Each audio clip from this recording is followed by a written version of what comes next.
ये फाइबर के बने हुए हैं सुराख है। और ये अस्सलाम वालेकुम वरहमतुल्लाहि वबरकात।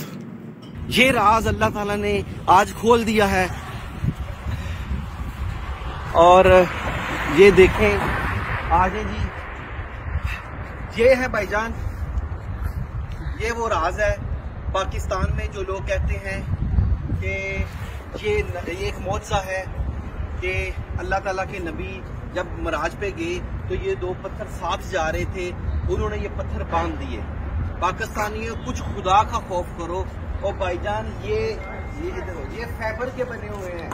पास आए, जरा पास आए।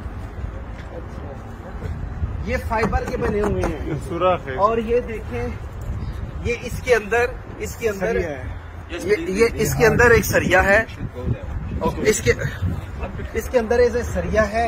नीचे से ये ऐसे सरिया ऊपर गया है, तो ये पत्थर बने हुए हैं। अच्छा, ये देखें इधर आजी भाईजान, ये देखें, ये मैं बता दूं, ये कोई मौजज़ा नहीं है भाईजान, ये एक मॉडल है। ये ऐसे ही है, देख ले, एक छोटी सी खुदा का खौफ है। कैलेंडरों के ऊपर झूठ ना बोल के लिखें। अल्लाह ताला ने ये मुझे तौफीक दी कि आपने देख लिया। ऐसा कुछ भी नहीं है, कोई मौजज़ा नहीं है। अल्लाह हाफ़िज़।